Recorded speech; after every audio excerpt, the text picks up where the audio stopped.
Welcome here this morning to Community Church, Unitarian Universalist. I am Alicia, your worship associate, and it is a joy to be with you here today.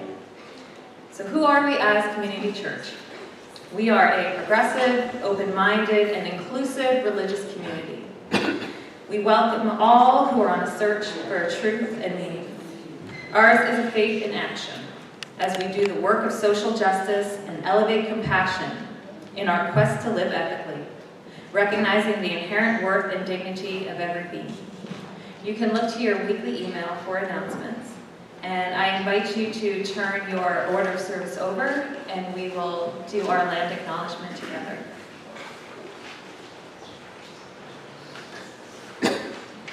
We acknowledge and pay tribute to the original inhabitants of this land. The city of New Orleans is a continuation of an indigenous trail route on the Mississippi River, known for thousands of years as the Orange Drop. Tribes that have lived on this land include the Caddo, the Natchez, the Choctaw, Chitimacha, Oma, Tunica, Biloxi, among others.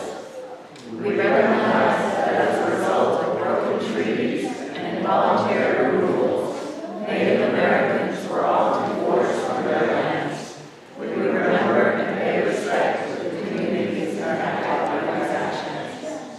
Native peoples have lived on this land since time immemorial, and the resilient voices of the Native Americans remain an inseparable part of our local culture.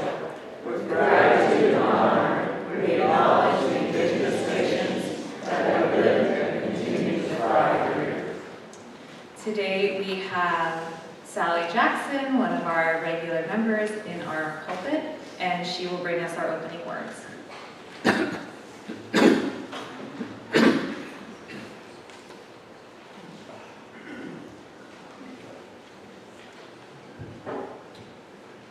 Okay, the opening words start off with the title of today's message, Startle You. If you really think about it, it shouldn't have even raised an eyebrow.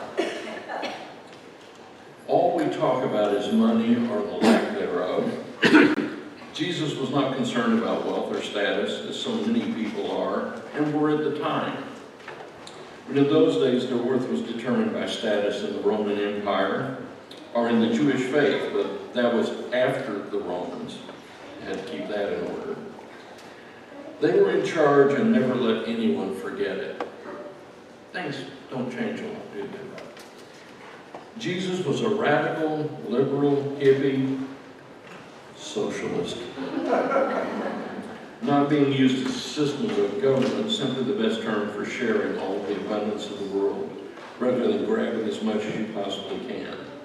That definition alone explains why it hasn't worked out all that well in actual practice. But today I invite you to think about it as we discuss it a little further.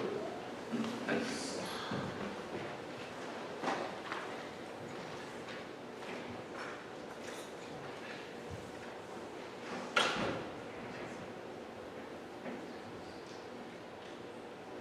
Let us now prepare for worship with our chalice lighting.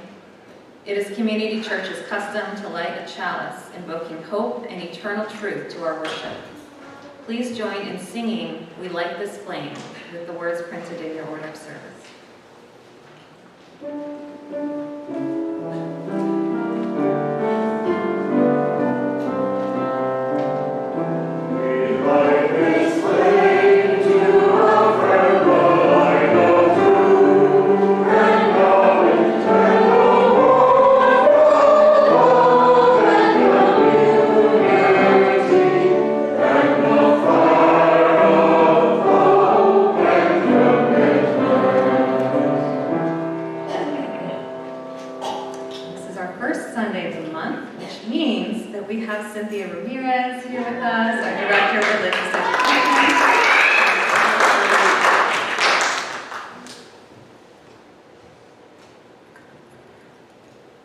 Good morning, everyone. It's great to be up here. I kind of miss it a little bit.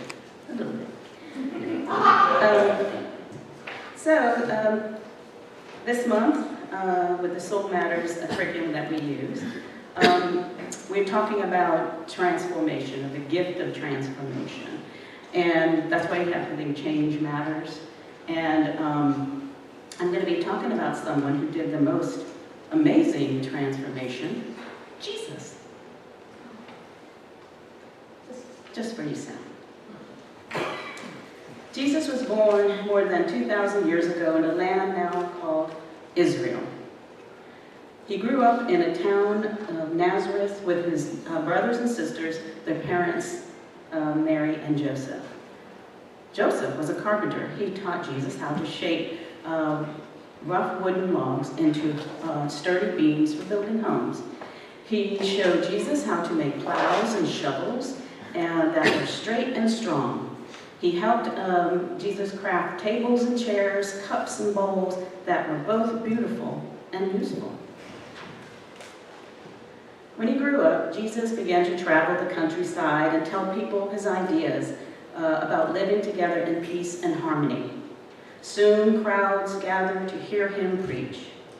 People who were sick often came to him and helped them feel better. News of Jesus as a healer and teacher spread. Jesus did not do this work alone. A group of men and women traveled with him. He chose 12 friends called disciples to help him teach his ideas together. "Follow me," he said to the disciples. Together, they walked from village to village, sharing their new ideas and anyone who wanted to listen. Jesus taught his followers to look for ways to live together in harmony, to learn forgiveness, and to settle arguments in a peaceful way. "Blessed are those who work to bring peace to the world," Jesus said, "for they are the children of God." One of his disciples asked, "What if someone treats me badly?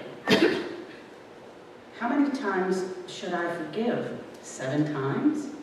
Jesus answered, "No, not 7 times, but 70 times 7. Jesus meant that we should always forgive one another, just as God forgives us. After Jesus died, his followers carried on his traditions and honored his memory. Jesus' message of love and kindness spread throughout the world. Now, 2,000 years later, we can still learn from the life and lessons of Jesus. Some people say that Jesus was the Son of God. They said that Jesus died. God resurrected him and brought him back to life. They celebrate his resurrection on Easter Sunday. Some people say that Jesus was a wise and beloved teacher, whether or not he was the Son of God. They say it was important to remember him because he taught us to treat people with love and to stand up for justice and peace. We celebrate the life of Jesus by trying to live as he did, with full hearts, loving words, and kind actions. There's Jesus. So let me sing out with children to Ari. Thank you. Nice to see you again. Go down peace, go down peace, wave the sword of words around you, everywhere you may go. Go down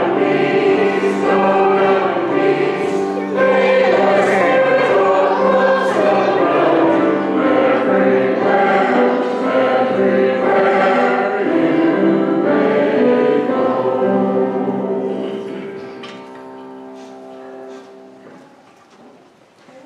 Now is our sacred time of joys and sorrows. If you have a need to share with this community, whether it be expressing something that weighs heavy on your heart these days, or letting us know what reason there is to celebrate, you may write your message on these cards that Will has in the back. If you are online, you can write into the chat box to be read aloud during the service, or there will also be a time for you to come up to the microphone after a musical interlude. So you may remain seated while we sing 207, Earth Was Given as a Garden.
So Walter tells us that Linda Levon has had COVID.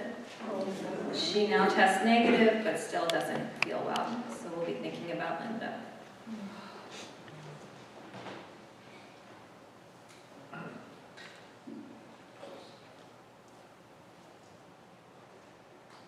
Michelle has a joy that 38 years and 2 days ago, I gave birth to a beautiful, perfect baby girl who continues to bring joy to my life every day.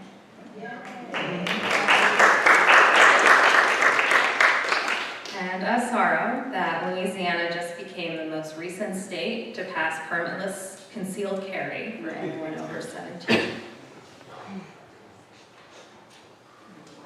Jim writes, a joy to have First Church members visit yesterday as we discussed cooperation and mutual support. Is there anyone else who has a joy or a sorrow? Marilyn? I have a great joy. I have with me dear friends, Rob and Barbara. It's nice to have you. They are like family to me.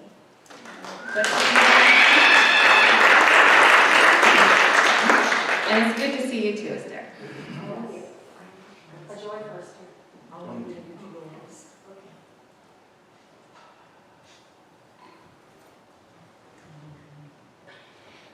First, a joy and kind of a commercial.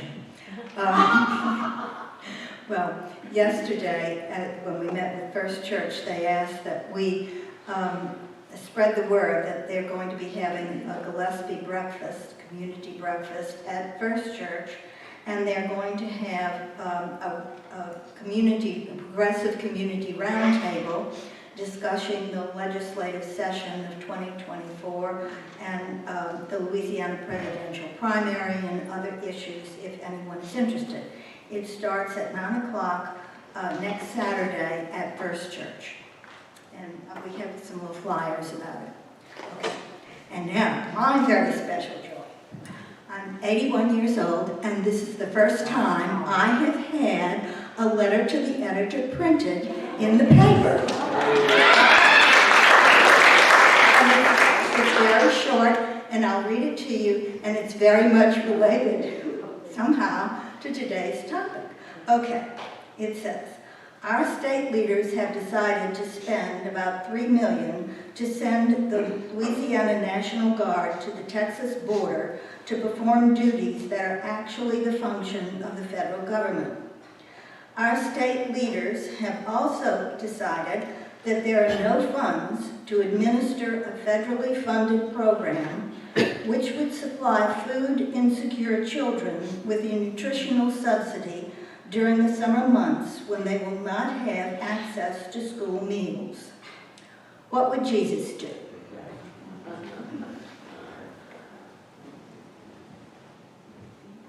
Are there any other joys or sorrows that should be shared? Okay. So I grew up in the Texas Panhandle, and I still have a lot of dear friends that live up there. And right as I was getting ready to leave for church this morning, I got a text from one of my friends, and her home was destroyed by the wildfires that are rampant up there right now.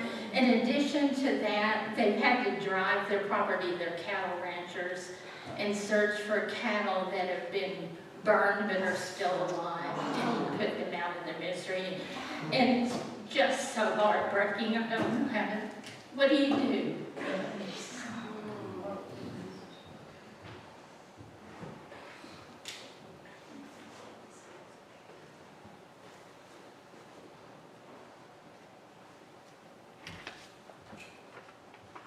I've been visiting here now for about 8 months, and I've offered to babysit in the back, and it's been months now, and I was told that I'd be interviewed for it, and no one has interviewed me, and I asked Cynthia about it. I think that's her name, or is it Christina? Cynthia, and she said she just comes once a month. So I'm curious as to who else would interview me. She said she'd get back with me, but this has been months now. And I went in the back today and she said she would get back with me. But I am an interested babysitter. And that's the main reason I came to this church, is because I wanted to be around children. And I was prohibited from being around the children at a Christian church because I've studied so many faiths. And they were afraid that I would tell the children about the other faiths. And I told Cynthia here I wouldn't do anything but preach Unitarianism in the community here. Thank you. I guess I will share a joy. Somehow I became the running coach at my school this year. And we've had like several, it's been a very stressful event, or year, but every once in a while, we just had like a really wonderful day. So like we all did a 5K yesterday. Somehow I set like a personal record for my mile time, despite the fact I'm wearing like a full Captain Planet outfit, including the gloves and everything. And it was very hot. But it's just, so many of my students are just seen as a threat just by kind of existing in New Orleans. And it's really wonderful to have these places that are like set up to celebrate them and let them be themselves. And so it's just wonderful having a race that was just devoted to like young people yesterday and just seeing them just chill out and have a really good time and be themselves. So yeah, if you ever see teenagers just like chilling, in New Orleans, don't think of them as being suspicious. Don't, report them for anything. They're probably just chilling because they're not given a whole lot of like space and ways to be themselves that don't involve money in this city. So we will light 2 more candles. One for the joys left unsaid, perhaps still waiting to be shared. And one for the sorrows left unsaid, perhaps that we cannot yet put words to. Know that we love you and we hold you in our hearts.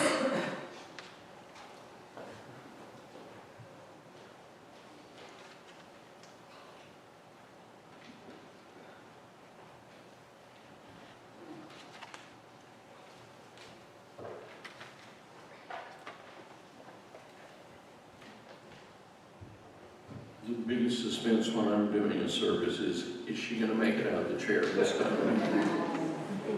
Okay. Our first reading. He who dies with the most toys now loses. was by Tom Towles. He's an editorial cartoonist for the Washington Post. And this dates back to October 24th of 2016. Maybe you remember, and maybe you don't, the phrase, "He who dies with the most toys wins." It has been attributed to Malcolm Forbes, but whoever said it deserves to be noted for being able to get it out without throwing up a little in the back of his mouth. I write here occasionally about eras because it has felt to me for some time that we are transitioning. We're from what to what. It's pretty clear where we've been, the Reagan era, which I think will officially close with Donald Trump's imminent wipeout. You can call it the Reagan error, because I think that is historically fair. But I will think of it from now on as the throwing up a little in the back of my mouth era. It's beyond debate that the nation got caught up in romance with pure money itself. This is hardly a new thing in this country, but is usually tempered by some lingering ethical queasiness about the root of all evilry. And the best things in life are freeisms. We had grown tired to talk of limits and having to feel guilty about everything, and then President Sunshine gave us all permission to make it our filthy hippies for some good old filthy lucre. We'll trade those in. It looked like a good trade. Trading was the new name of the game. Remember the stories about our new heroes, day traders? They made nothing but trades. T-shirted but wired. They rode the markets like a cowboy, determined to bust it like a bronco. Eventually, of course, most of them simply went bust, as eventually did our fantasy that somehow everybody would get rich, or at least everyone who thought outside the box. Thinking outside the box meant replacing the old, unpleasant, and unprofitable hippie kind of distribution with new silicon and money-flavored distribution of old industries. Old industries were the box we were supposed to be thinking outside of. But it turned out that most people were working inside those boxes until the crash threw them out of their jobs and mortgages into literal boxes. Whatever, I ramble. The point is that man does not live by that kind of bread alone, and the victors were too few, and they can't enjoy their spoils anymore because people are starting to hate them rather than envy them for all their obscene riches. The spoils have spoiled. Now people are ready for something else. If there were any doubts remaining, Donald Trump succeeded in permanently tarnishing the glamour of the new Gilded Age to look like a tacky plated veneer it always was. There is a whole world of useful and rewarding work ahead of us, work that piled up while our eyes were dazzled by all the shiny things. A badly damaged planet in need of repair, a work-life values system almost as out of balance as our climate, and a technology revolution that could be put to better purposes than unrelenting consumer diversion and money and owner money grubbing. My guess is that most everybody is ready for a new era when you are. Sadly, I haven't noticed that yet. Okay, we have a hymn coming up. I believe it is number 125, From the Crush of Wealth and Power.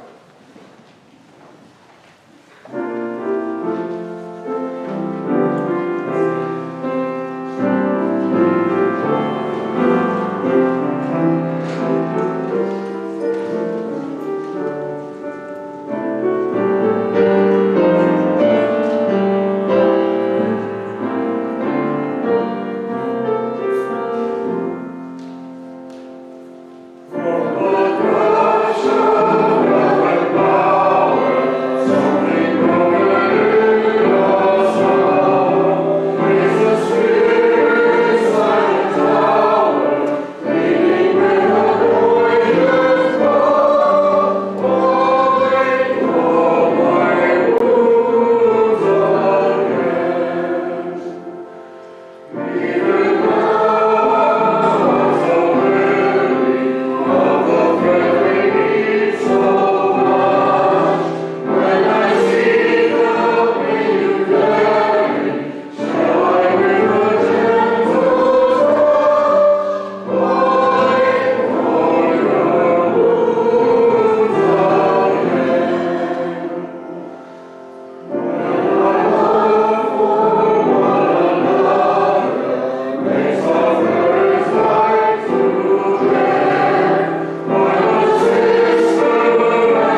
known most for his comic songs, and occasionally he won a Grammy for one poem. Everything is beautiful in its own way. Somewhere along the way, he's become a model Republican. That was because he was successful as a songwriter. Now, there are two choices for doing this. I can sing it to you a cappella because I have a hard time reading a song that I know this well, or I can go to a William Shatner-esque recitation, but that would take so much longer that I think I'll just sing it, okay? It's called Mr. Businessman. Itemize the things you covet as you squander through your life. Bigger cars, bigger houses, term insurance for your wife. Tuesday evenings with your harlot, and on Wednesdays it's your charlatan analyst. He's high up on your list. You've got air-conditioned sinuses and dark, disturbing doubts about religion. While you keep those cards and letters going out, while your secretary's tempting you, your morals are exempting you from guilt and shame. Heaven knows you're not to blame. You better take care of business, Mr. Businessman. What's your plan? Get down to business, Mr. Businessman, if you can, before it's too late and you throw your life away. Did you see your children growing up today? Did you hear the music of their laughter as they set about to play? Did you catch the fragrance of those roses in your garden? Did the morning sunlight warm your soul, brighten up your day? Do you qualify to be alive? Or is the limit of your senseless soul solely to survive? This brings in, hey, yeah. Spending counterfeit incentive, wasting precious time and health, placing value on the worthless, disregarding priceless wealth. You can wheel and deal the best of them, steal it from the rest of them. You know the score. Their ethics are a bore. 86 proof anesthetic crutches prop you to the top, where the smiles are all synthetic and the ulcers never stop. When they take that final inventory, yours will be the same sad story everywhere. No one will really care. No one more lonely than this rich, important man. Let's have your autograph, endorse your epitaph. You better get down to business, Mr. Businessman. What's your plan? You better take care of business, Mr. Businessman, if you can. And that fades out. No, record from the 70s.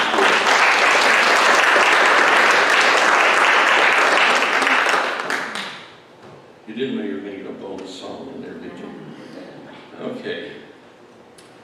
Now, if I've read this program correctly, this is where the message comes in. And if you've been paying attention, you know that the message is called Jesus is Worthless by today's standards. Now, I know the title sounds shocking, but the first reading should have helped. Today's standards are skewed towards the worthless. Wealth and possessions, especially real estate, multiple homes, and private islands, are the sure sign that you should be revered or even worshipped. The problems with this evaluation of worth is that it tells you almost nothing about the person. How did they acquire this wealth? Some people think that if you inherited the fortune, you were somehow not as wealthy or worthy of adoration. But I question how a truly virtuous person, following in the footsteps of Jesus, Moses, Muhammad, Buddha, or Vishnu, can acquire massive wealth without somehow cheating someone else out of their fair share. I'm terribly naive. I believe that you're the CEO of a multi-billion-dollar company, that you should be paid very well, but that the bulk of the income above expenses, the net, shouldn't be split among the board members, but divided a bit more fairly among the employees. No board member should receive more than the average income of the full-time employees. Any business owner will tell you that that model cannot work. although the wealthiest CEOs may be hard to reach hanging out on their yachts or private islands. Let me start off with an even more controversial statement by saying that slavery has never ended. It's just evolved. To back up that statement, just ask yourself, why is there a minimum wage law? The answer is shockingly simple. A lot of business owners wouldn't pay the employees at all if they could get away with it. There are examples that explain this attitude. We'll start after the Civil War, when slavery was abolished in the South.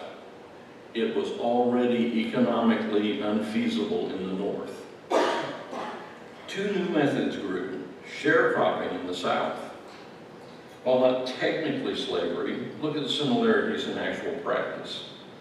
The white landowner allowed a black family to live on a parcel of land for them to grow crops. In return, the landowner took a share of the crops.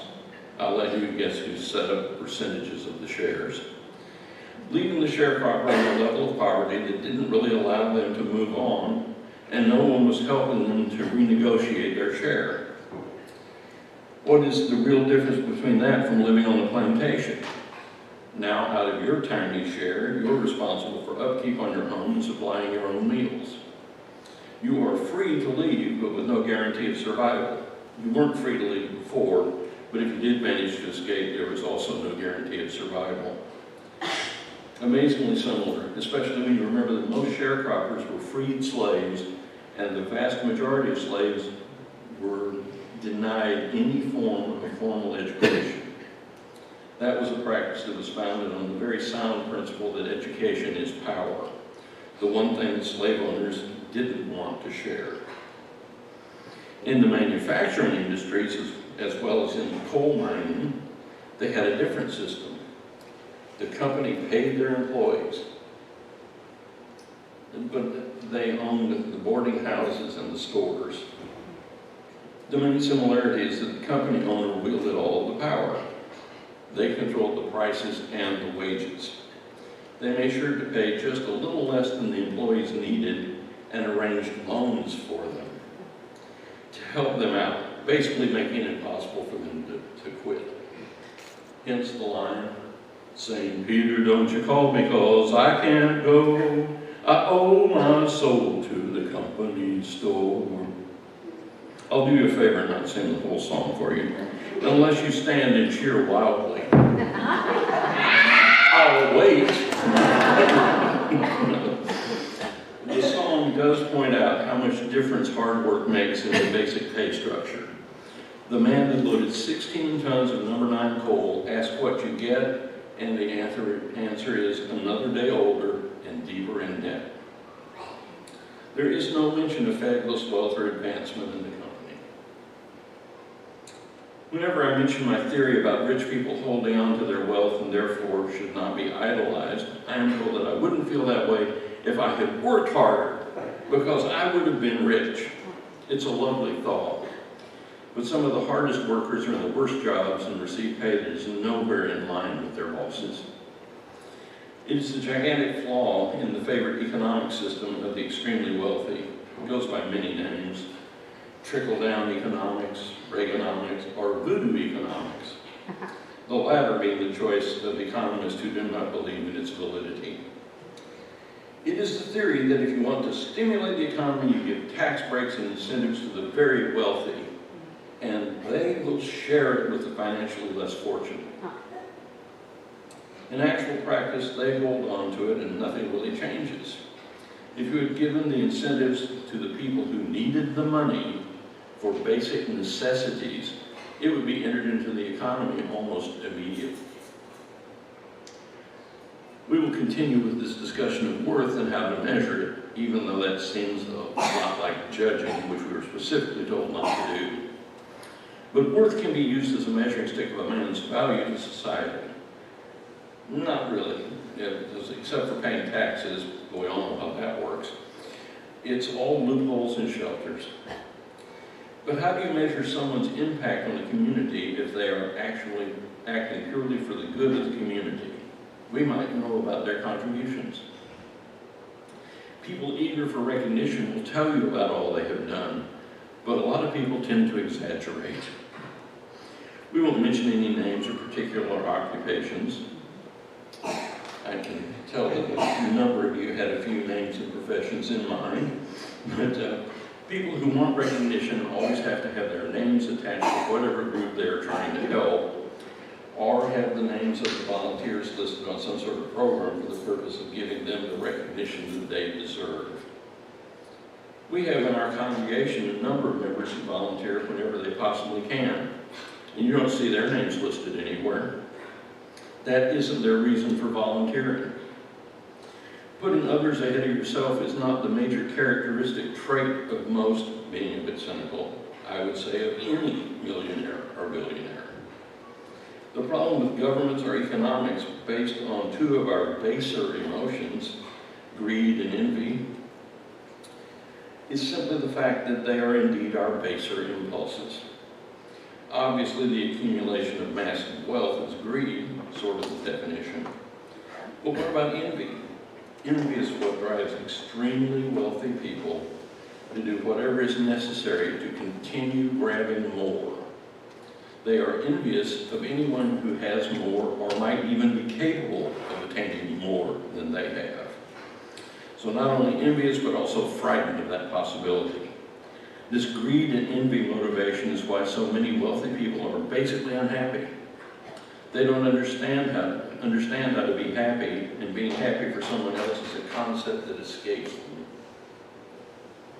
I'm now going to bring forth a truly radical concept. How to be happy is easy and not related to the accumulation of great riches. I'm sure that I'm not the only one old enough to remember certain sayings, things like, an honest day's work for an honest day's pay, or a job worth doing is worth doing well. When we look at these, it's easy to see them in terms of getting more money. But there's a lot more to it than that. If you do more work, the boss will notice and increase that honest day's pay.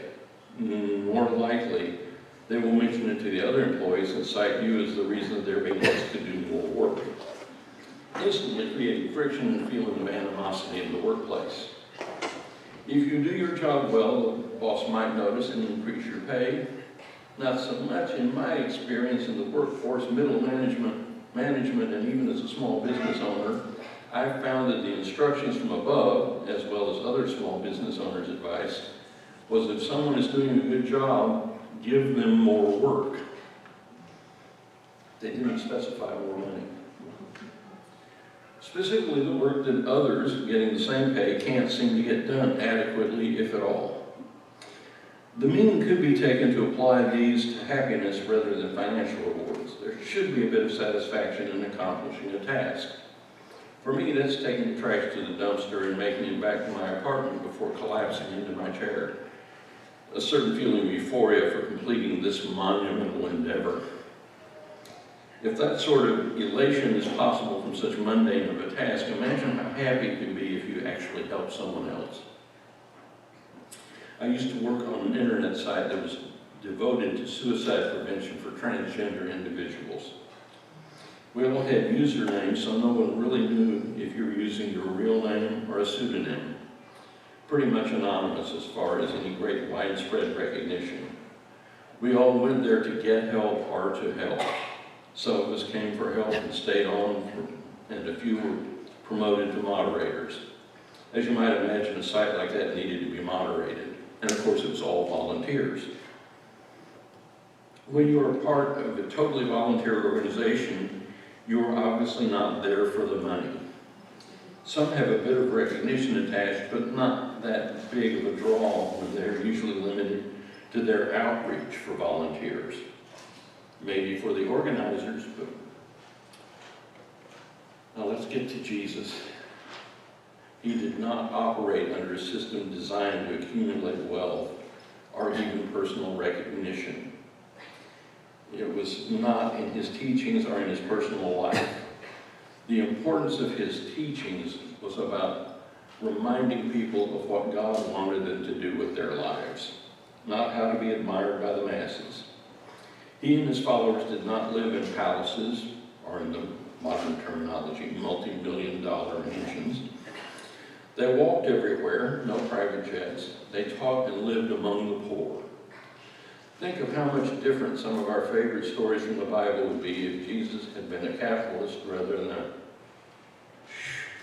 This is very unpopular and should never be spoken above a whisper to any fundamentalist rather than a socialist. Imagine, if you will, the different telling of the story of the fishes and the loaves. Jesus and his disciples would have appropriated the food from the boy, divided it up, and sold off the portions. Most likely not divided evenly, with the larger portions going to the highest bidders. Consider some of the other stories, healing for a price. I can't imagine what the scale would have been. I would imagine that blindness would have been one of the more expensive cures, but the story about turning water into wine did not include any reference to a cash bar. The concept of the gospel of prosperity has been twisted into one of monetary returns rather than spiritual fulfillment. It is a much easier sell, but I've never understood how that works for anyone who has read the New Testament. What was the one group that Jesus had problems with? It wasn't the poor. His entourage was made up of a variety of people that were out of the mainstream, including examples of the people that the devoted fundamentalists are busy condemning. I guess they missed the part about not judging as well. Jesus and his disciples had a net worth of pretty much their clothing. That's why the title of Jesus was worthless. In real value, the work that they were doing made them extremely valuable to the communities that they visited. There was one disciple who seemed to value money a bit more than the others, and the story should be considered as a cautionary tale. Judas, if you don't read too closely, betrayed his leader, the Son of God, for 30 pieces of silver. There were underlying reasons, but the Sadducees and the Pharisees, it could be noted here that Jesus was not a fan of this group either, were determined to stop his uprising because of the fear of reprisals from the occupying Roman forces. My opinion is that the fear was more about losing their lofty positions in the community, possibly tied to his comments addressing them as a generation of vipers, but I could be wrong. Whatever his motivation for betraying his friend, the money was apparently inadequate compensation because he killed himself. The worshiping of wealth predates Jesus and has continued for centuries after his death, despite the fact that Jesus taught about so many other things that he felt were of greater importance. Very simple. Help others. Do no harm. Treat everyone equally and with respect. These teachings were actually continuations of principles from some of the earliest teachings recorded at the beginning of most religions and philosophies. We tend to ignore those teachings because we prefer to ignore the things that condemn our avarice. Buddhism is a safe shelter. Its foundations are traced back to a very wealthy man, the son of a warlord who married a princess, but along the way, he became aware of the suffering in the world and eventually left his family and opulent lifestyle in search of enlightenment. This led to a life of strict asceticism characterized by few possessions or luxuries. It's a rigorous self-denial of bodily pleasures and needs. However, it also believes that the physical body is evil. This is where it departs from the teachings of Jesus. Even the most prudish of our sects don't see the body as inherently evil, although they have pretty strict regulations to what they believe should and should not be done with the body. So many places in religion you hear the body referred to as a temple. Some don't allow autopsies because that would be a desecration of the temple. Jesus didn't teach about depriving oneself, just not in overindulgence. Massive accumulation of wealth is overindulgence. He taught that the world had abundance enough for everyone if we would share its wealth rather than setting aside large portions of it for ourselves. But sharing is a very unpopular concept, especially among those with a lot more to share. While Jesus was a socialist, He was not an anarchist. Remember hearing, render unto Caesar that which is Caesar's?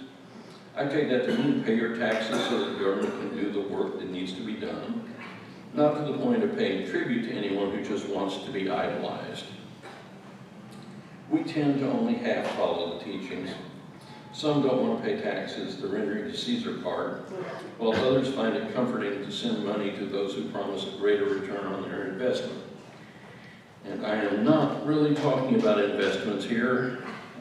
This is about the multi-millionaire ministers and their mega churches who promise greater monetary returns for donations to their churches.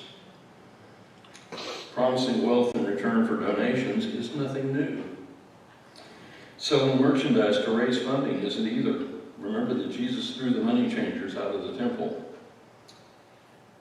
But what was very interesting was a practice called indulgences. If you aren't familiar with them, briefly put, with an adequate donation to the church, you could buy the soul of a relative or loved one out of hell. I have a few major problems with this one. Who's keeping the books in hell? Does the church have a direct deposit set up with hell? As well as how does anyone in the church know who's actually in hell and how much money is required to buy them back? The last problem is, how is it that you know that a relative or a loved one is actually in hell? This is just praying, spelled with an E, on the doubts that we have about the promised afterlife. We were told that we would be saved not by acts or deeds, but by the grace of God alone. We want more.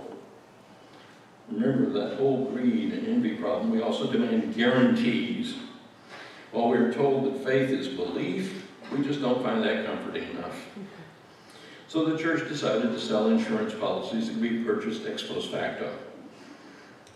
We need to rethink this whole idea of listing a person's worth, because isn't it just a bit judgmental? No one is worthless, and no one is worth more than any other.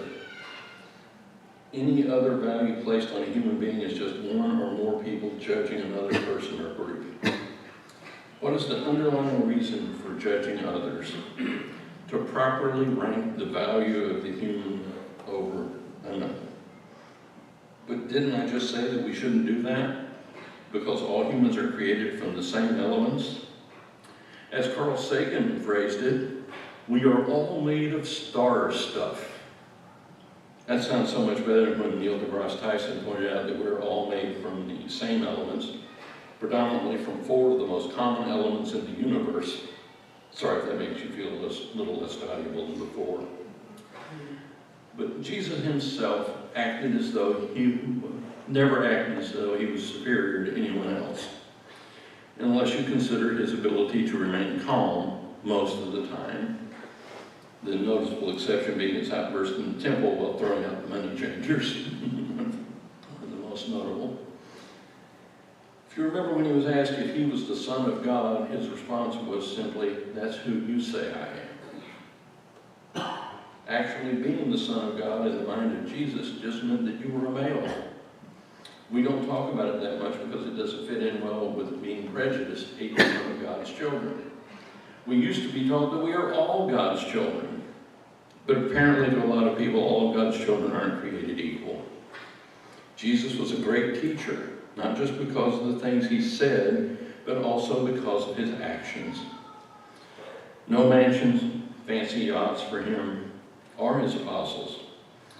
How to be a good person. It's really easy. Treat everyone with respect and lead by example.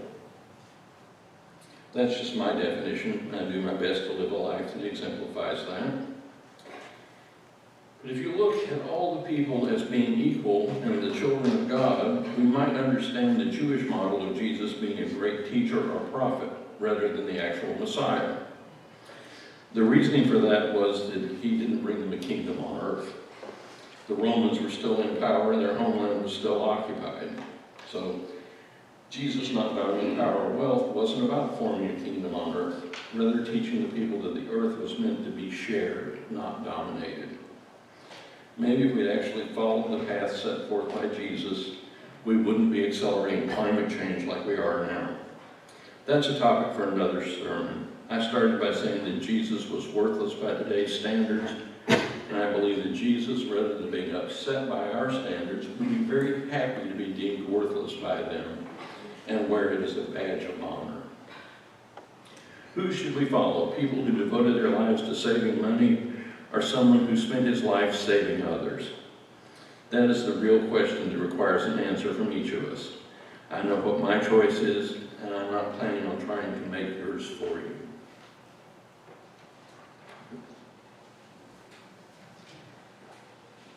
Next.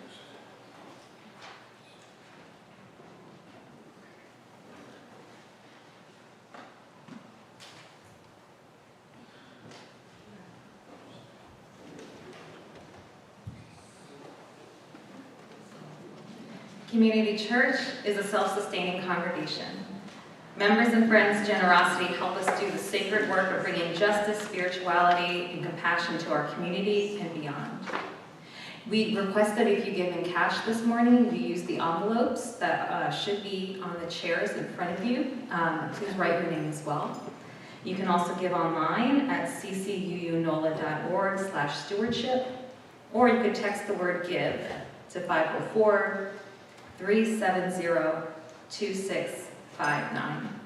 And you can also send us a check at 6690 Fleur-de-Lis Drive, New Orleans, 70124. I'm going to teach you all a little trick right now, which is if you look at the hymn in your order of service, and if you see an asterisk by it, that means that you rise as you are willing and able. And if you don't see an asterisk, then that means that you are free to remain seated for the hymn. Okay? Don't pay attention to the choir. They're always going to stand because that's just who they are. But for the rest of us, we get a nice break that we can sit. So you can remain seated for this hymn, which is 84, How Far Can We Just Smile?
Please join me in reciting the words for our chalice extinguishing.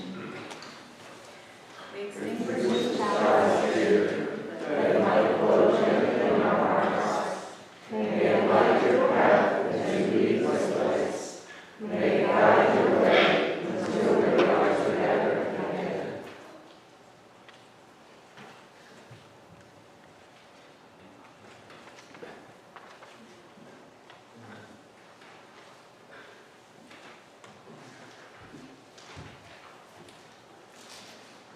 The benediction I'm entitled The Best Measure of Your Life. We've decided, I hope we have all agreed, that wealth is not the best measure of a human's worth. I believe that the best measure of a life is very simple, not by wealth, number of awards, or amount of recognition, but just the answer to one question. Was the world better off by my presence, or was it diminished? How can we make the world better? We used to call it the golden rule. Do unto others as you would have them do unto you. When you leave through those doors today, and every time you go out to interact with the world, just be a good person. We're all capable of that, and it is actually easy. Peace be with you and all you encounter.